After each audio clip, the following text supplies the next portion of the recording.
Hi hello welcome back to our channel. ഇന്ന് നമ്മൾ ഉണ്ടാക്കാൻ പോകുന്നത് ഒരു പേപ്പർ ഫ്രെയിമാണ്. ഇതിൽ ഫോട്ടോ ആഡ് ചെയ്യണമെന്നുണ്ടെങ്കിൽ അങ്ങനെ ആഡ് ചെയ്യാം, അല്ലെന്നുണ്ടെങ്കിൽ എന്തെങ്കിലും വരച്ചെടുക്കണമെന്നുണ്ടെങ്കിൽ വരച്ചു കൊടുക്കാം. ഇതൊരു റെക്റ്റാങ്കിൾ ഫ്രെയിമാണ് ഉണ്ടാക്കുന്നത്. നിങ്ങൾക്കിതിൻ്റെ സ്ക്വയറും ഉണ്ടാക്കാം. ബാക്കി ഇരിക്കുന്ന ആ മ്യൂസിക് എന്ന് എഴുതിയ ഫ്രെയിമില്ലേ, അതുപോലെ തന്നെ ഒരു ഫ്രെയിമാണ് ഉണ്ടാക്കുന്നത്. ഇത് നമ്മൾ റെക്റ്റാങ്കിൾ ഉണ്ടാക്കുന്നു, അത് സ്ക്വയറാണെന്ന് മാത്രം. എന്നിട്ട് നമ്മൾ ബുക്കിൻ്റെ കവർ എടുത്തിട്ടുണ്ട്. അതിൽ വൈറ്റ് പേപ്പർ വെച്ചൊന്ന് കവർ ചെയ്ത് കൊടുക്കാം. ഇത് കട്ടി കൂടാൻ വേണ്ടിയിട്ടാണ് ഇങ്ങനെ ചെയ്യുന്നത്. കട്ടി കൂടണ്ട എന്നുണ്ടെങ്കിൽ ആ ഒരു പേപ്പർ വെച്ചിട്ട് മാത്രം ചെയ്യാവുന്നതേ ഉള്ളൂ.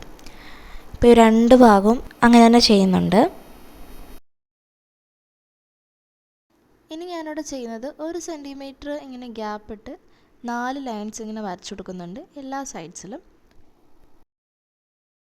അങ്ങനെ വരച്ചെടുത്തതിന് ശേഷം ആ ഒരു 4 എഡ്ജസും ആ ഒരു സ്ക്വയർ ഷേപ്പിൽ വന്നിട്ടുള്ളതെല്ലാം ഒന്ന് കട്ട് ചെയ്ത് മാറ്റാം.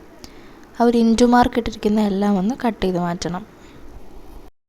കട്ട് ചെയ്ത് മാറ്റിയ നീളമുള്ള ആ രണ്ടെണ്ണത്തിൽ താഴേന്ന് രണ്ടാമത്തെ ലൈനിൽ നമ്മൾ ഈ ഒരു ഷേപ്പിലൊന്ന് വരച്ചു കൊടുക്കണം. അത് കട്ട് ചെയ്ത് മാറ്റാൻ വേണ്ടിയിട്ടാണ് കേട്ടോ. എല്ലാത്തിലും ചെയ്യേണ്ട, ആ രണ്ടെണ്ണത്തിൽ മാത്രം ചെയ്താൽ മതി. ഞാനിപ്പോൾ ഈ കാണിച്ച രണ്ടെണ്ണത്തിൽ മാത്രം ഇങ്ങനെ വരച്ചു കൊടുത്താൽ മതി. എന്നിട്ട് അതൊന്ന് കട്ട് ചെയ്ത് മാറ്റണം. കട്ട് ചെയ്ത് കഴിഞ്ഞാൽ നമുക്ക് ഇങ്ങനെ കിട്ടും. എന്നിട്ട് ആ 1 സെൻറ്റിമീറ്റർ വെച്ച് വരച്ചതിനെ ഇങ്ങനെ ഒന്ന് ഫോൾഡ് ചെയ്ത് കൊടുക്കണം. ഇങ്ങനെ ഒന്ന് മടക്കി കൊടുത്തിട്ട് ജസ്റ്റ് ജോയിൻ ചെയ്താൽ മാത്രം മതി. ഇങ്ങനെ ജസ്റ്റ് ഒന്ന് ഫോൾഡ് ചെയ്ത് കൊടുക്കുക. ഞാനിതിവിടെ ഫ്ലെക്സ് കേക്ക് വെച്ചിട്ടാണ് ഒട്ടിക്കുന്നത്. നിങ്ങൾക്ക് ഫെവി ബോണ്ടോ അങ്ങനെ എന്തെങ്കിലുമൊക്കെ ഉപയോഗിച്ചിട്ട് ചെയ്യാം കേട്ടോ.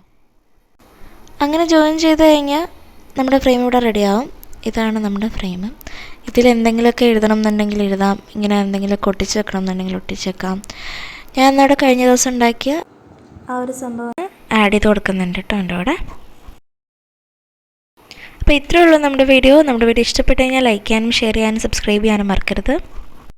തൊട്ടടുത്ത് കാണുന്ന ബെല്ലൈക്കൺ കൂടി ക്ലിക്ക് ചെയ്ത് ഓൾ എന്ന ഓപ്ഷൻ എനേബിൾ ചെയ്യണേ. ഇനി അടുത്ത നല്ലൊരു വീഡിയോ ആയിട്ട് വരുന്നവരേക്കും ബൈ.